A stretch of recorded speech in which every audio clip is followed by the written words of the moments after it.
Good afternoon, all. Before I start off and have Inspector Formolo, who is the executive over the Criminal Investigation Bureau, speak about where we're at with this case, I'd just like to say a few words. As a law enforcement official, as a father, I'm bothered that we have not found Little Major yet.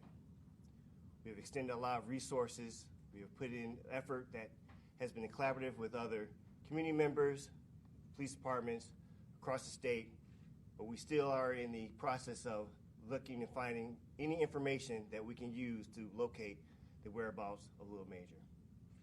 As I said again, I'm bothered by this, where we're at right now in regards to that we need information to assist us as we further this investigation. We need the community's help. We understand that we are information driven, and so any information that can be passed on to us will assist us in moving this case forward will be greatly appreciated. Thank you, and I'd like to introduce Inspector Formolo now. Good afternoon. My name is Paul Formolo. I'm an inspector at the Milwaukee Police Department. I currently oversee the Criminal Investigation Bureau for the Milwaukee Police Department, which is currently the lead agency for this investigation. Right now, I'm just going to give a brief overview of where we're at and of what occurred to where we're at now. I'll cover some frequently asked questions, and then we'll answer some questions as well. On Thursday, October 14th, at approximately 6 a.m., Milwaukee police officers were dispatched to the 2600 block of North 37th Street. Upon arrival, officers located a deceased female, later identified as Mallory Munzenberger. Evidence at the scene led investigators to a specific residence in the 2600 block of North 37th Street. Upon conducting a search of this residence and conducting interviews with the occupants of this residence, Jaheem, Jaheem Clark, was developed as a person of interest. On Sunday, October 17th, 2021, Milwaukee police officers responded to an address in the 5400 block of North 41st Street to check for Jaheem Clark. Shortly after the officers arrived, shots were fired from inside the residence. Officers subsequently located Jaheem Clark inside the residence, deceased from a self-inflicted gunshot wound. The Milwaukee Police Department believes that Mallory and her 3-year-old child, Major, arrived in Milwaukee sometime around October 9th, 2021. Based upon interviews and evidence recovered at the residence in the 2600 block of North 37th Street. It was not known to the Milwaukee Police Department that Mallory was in the company of her 3-year-old son, Major Harris. This became known to us after we notified Mallory's family of her death. This notification took longer than normal due to the fact that Mallory is not from Milwaukee and that her identity had to be verified. After learning that Major was with Mallory in Milwaukee, we worked diligently to have an Amber Alert issued. As of this time, Major is still missing. The Milwaukee Police Department, along with numerous other local, state, and federal law enforcement agencies, have conducted coordinated searches throughout the state and city. Right now, I'm going to refer to some frequently asked questions that have been coming to us through the media. And again, I'll take specific questions later after Anita speaks. The relationship between Mallory and Mr. Clark, at this time, we know that they were at least acquaintances. Don't know how long they've known each other at this point. Is there an active police search party taking place right now? We do not have a scheduled search party at this time. We are gathering more information and identifying areas to search as needed. When and where was Major last seen? Like I said, he was last seen on October 9th in the city of Milwaukee. We've been asked if police were conducting coordinated search in Dodge County. That is correct.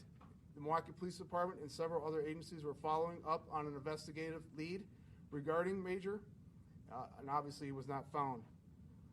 We have been asked numerous times if Mr. Jaheem Clark is now a suspect in the homicide of Mallory.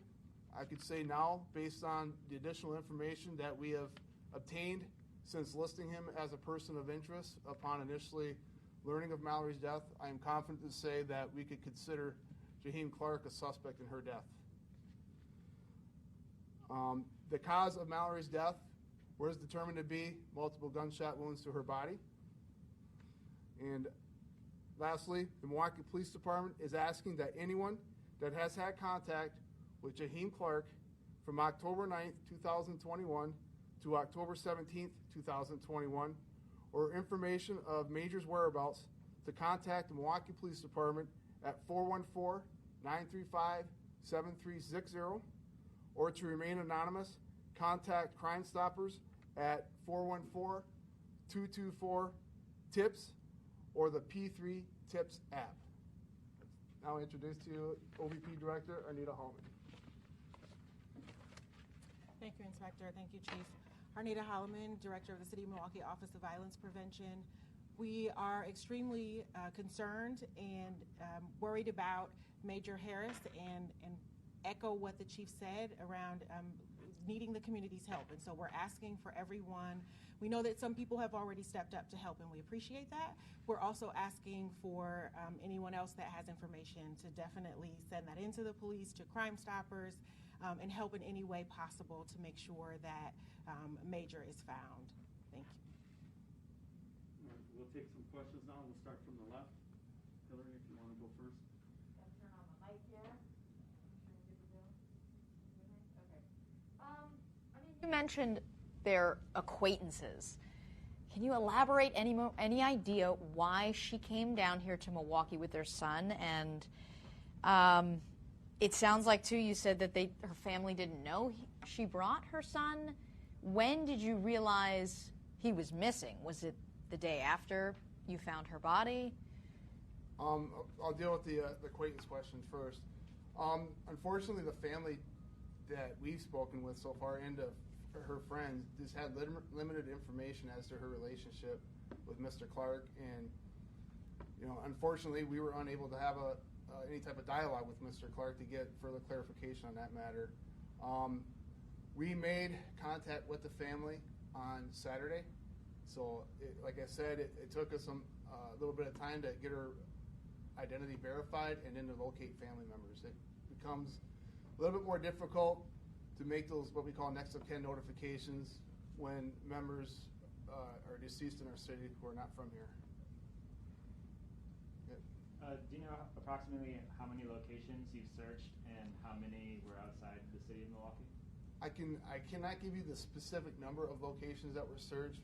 I can tell you there were 2 distinct locations that we searched outside of Milwaukee. That was in Dodge County. I believe that is referred to as Iron Ridge in Dodge County. And there was also an area in Washington County in the Germantown area that we did a coordinated searches as well. But we've done multiple searches in the city of Milwaukee, most notably the one yesterday where we located the vehicle on, can't remember that address off the top of my head. Sherman and Villard. Sherman and Villard. We actually pulled our recruit officers out of the academy class for training to assist with that search. We just thought it made sense to search that immediate area where that vehicle was recovered. Tony? Question? Yeah. Yesterday we had a vehicle recovered, the SUV.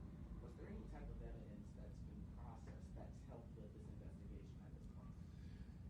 Yes, we obviously conducted a search of that vehicle. We did recover evidence from within that vehicle. As of right now, the evidence that we recovered has not given us any direct leads as to what happened or where Major is located. Much of that evidence that we collected has been submitted to the Wisconsin Regional Crime Lab for further processing. My name is Adam Raj. I'm CBS 58, relatively new in the past couple of months. Do you believe that Major Harris is still alive, and why are there no scheduled searches at this time? Well, we sure hope that Major is still alive. As far as the scheduled searches, it's information-based, evidence-based. As we get information, we vet it, and if we determine it to be reliable, we'll immediately react upon it. Bill? With that vehicle that was recovered, was that Mallory's vehicle or was that the suspect's vehicle? And within that vehicle, was there supposed to be a car seat? The 3-year-old would be in a car seat if this, I'm assuming if it is Mallory's vehicle. Yes, that vehicle that we did recover was confirmed to belong to Mallory, and at this time, I'm not prepared to comment specifically on the evidence that was recovered from inside her vehicle. We'll go back around again. Any other questions? Can you tell us, I know you can't elaborate, but can you tell us in the car if any blood was found? Yes, I can say that we did find a quantity of blood in the vehicle. Obviously, that is the evidence that we have out to the Wisconsin Regional Crime Lab, and I can't say where that blood originated from, but hopefully they'll be able to give us some answers in the coming days. Are you anticipating that someone in the community in Milwaukee might know what happened to Major, or someone outside of Milwaukee? Well, I don't want to make any assumptions, but what I can tell you this is that we know that Jaheim Clark has had contact with numerous people within the city. We have located some of those people, and we've had conversations with them, but there are still others that we have not been able to locate, or we may not even know yet. So our plea to the community is, please come forward and have a conversation with us. Even if you think it's insignificant, it could be that missing piece that we need. Take one more question. We'll go around. One more. Actually, my question just was answered. Okay, Adam then. Yes, thank you. You contacted Mallory's family on Saturday. That's when you learned that Major was missing. It's been 3 whole days, and now part of the 4th day before you reach out to the community. This plea that you say where you need people to come forward. Why wait 3 days when a 3-year-old may be alone in the city somewhere, theoretically alive? Yeah, I understand maybe a little bit of frustration with that, but as I did state, we did issue the Amber Alert. I thought we did that as expeditiously as we possibly could. We also released information out through our other media channels as well. I just think at the time we just thought it was prudent to kind of just let things play out a little bit. There were people that were in the home, in the residence, where presumably, if I'm reading this correctly, Mallory was staying in at least since October 9th on 37th Street. So there were people in that home. Were there other people in the home where Mr. Clark was found dead on Sunday? Have those people been spoken to? Have they been cooperative in assisting this investigation? You're correct, and yes, there were other people in the house where we know that Mallory was killed, and we have spoken with them. And to answer your question about where Mr. Jaheim Clark took his own life, there was people in that residence as well. They were interviewed, and so far as we can tell, they've been cooperative with us. Thank you, guys. Just one quick thing. Before the vehicle was recovered at that laundromat, were there images of someone who might have left that vehicle or brought it to the scene? Were you able to capture video evidence of how that vehicle got on that property? Or when it arrived there? And can you share those pictures?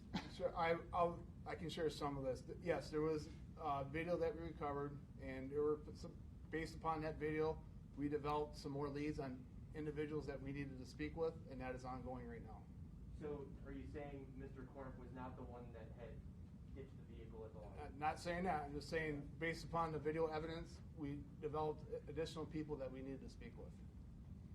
Thanks, everyone. Thank you. Okay. Thank you. Thanks, Chief. Thanks, Inspector.